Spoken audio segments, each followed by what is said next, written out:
Students, आप लोगों ने सीए एग्जाम्स में 25 दे दिया है और अब आप वेट कर रहे हो कि अब रिजल्ट आए। तो आपके मन में भी ये लग रहा है कि रिजल्ट कब आएगा। मेरे पास बहुत सारे बच्चों के कॉल भी आते हैं कि रिजल्ट कब आने की पॉसिबिलिटी है, और जब तक रिजल्ट नहीं आ जाए उस समय तक हम क्या करें, क्या हमारे लिए बेस्ट एडवाइस है। तो आज मैं इस वीडियो में ये बताऊंगा कि रिजल्ट कितने दिनों में आने की पॉसिबिलिटी है और इस पीरियड का बेस्ट यूज कैसे करोगे जिससे कि आपको बेनिफिट मिले। तो इस वीडियो को आप पूरा देखें, अपने दोस्तों को शेयर करें और साथ में VSI का यूट्यूब चैनल सब्सक्राइब करके बेल आइकन दबा के रखें जिससे कि आप लोगों को नोटिफिकेशन मिलते रहे। तो सबसे पहले देखो, जो रिजल्ट की जो प्रोसेस है, रिजल्ट के प्रोसेस में लगभग 12 से 13 डेज का टाइम जब पेपर हो जाता है, उसके बाद तो जो एग्जामिनर्स की ट्रेनिंग में कैसे कॉपी चेक करनी है, कैसे मार्क्स देने हैं, किस किस चीज़ों के नंबर देने हैं, किसके नहीं देने, इजी मार्किंग करनी है, लूज मार्किंग करनी है, टफ मार्किंग करनी है, ये सब डिसाइड करने में लगभग 12 से 13 डेज का टाइम इसमें लग जाता है। इसके बाद में जो कॉपी चेकिंग का जब टाइम स्टार्ट होता है, तो क्योंकि पोर्टल पे कॉपी जो होती है बुफे सिस्टम होता है कि चलो ठीक है कॉपी लेते जाओ और चेक करते जाओ। तो उसमें अराउंड जो प्रेजेंट टाइम में जो टाइम लग रहा है 12 से 13 डेज के आसपास का टाइम कॉपी चेकिंग में लग रहा है। एवरेज जितने बच्चे मई में बैठे हैं, मई में वैसे भी कम बच्चे बैठते हैं। और इसके बाद जब कॉपी चेक हो जाती है, इसके बाद भी सैंपल चेकिंग और टेस्ट चेकिंग वगैरह में इसमें लगभग 12-13 दिन का टाइम लग जाता है। तो ये मान के चलें कि लगभग 35 से 40 डेज के बीच का ये प्रोसेस होता है। और लास्ट एग्जाम कंप्लीट हो गया, क्योंकि लास्ट पेपर का जब सारा सिस्टम होगा जब भी तो जाके रिजल्ट आएगा। चाहे पहला पेपर का चेक हुआ के बैठ गया, चेक होने के बाद भी। तो अब हम पास्ट की भी बात करें तो जैसे आप लोगों का सितंबर 24 में जो पेपर हुआ था वो फाउंडेशन इंटर का हुआ था। लास्ट पेपर जो था 23 सितंबर को था और 30 अक्टूबर को इसका रिजल्ट आ गया था 24 में, यानी 37 डेज का टाइम उसमें लगा था। जनवरी 25 का जो रिजल्ट था फाउंडेशन और इंटर का, वो 21 जनवरी को जो है पेपर लास्ट कंप्लीट हो गया था और 4 मार्च को रिजल्ट आया था, यानी 42 डेज। लेकिन इस समय कुछ प्रॉब्लम थी ICI में, इस वजह से मतलब लगभग 4-5 दिन का रिजल्ट डिले हुआ था, यानी 37 डेज जो है एक अप्रोप्रिएट टाइम है। और अब जो ये मई 25 का जो पेपर है, वो मई 25 के पेपर 24 मई को कंप्लीट हुए हैं और 37 डेज अपन ऐड कर लेते हैं तो लगभग 30 जून का आता है।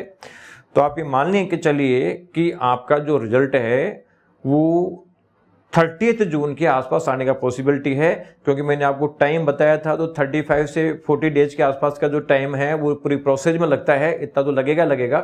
तो ये जो लगभग जो रिजल्ट आने की पॉसिबिलिटी है वो 30 जून के आसपास से 1-2 दिन ऊपर नीचे आ सकती है।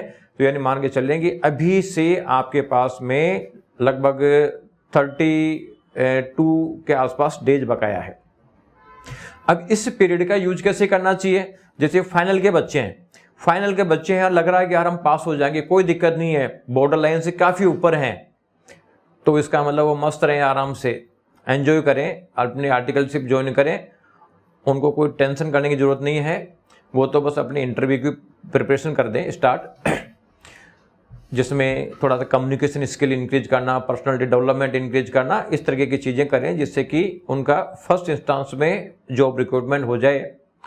और जिन बच्चों को डाउट है कि यार क्या मालूम होंगे कि नहीं होंगे, या पेपर खराब हो गए या पेपर खराब हो गए, इसका मतलब कोई पास होने की पॉसिबिलिटी नहीं है, तो उनको इस टाइम का बेस्ट यूज करना चाहिए।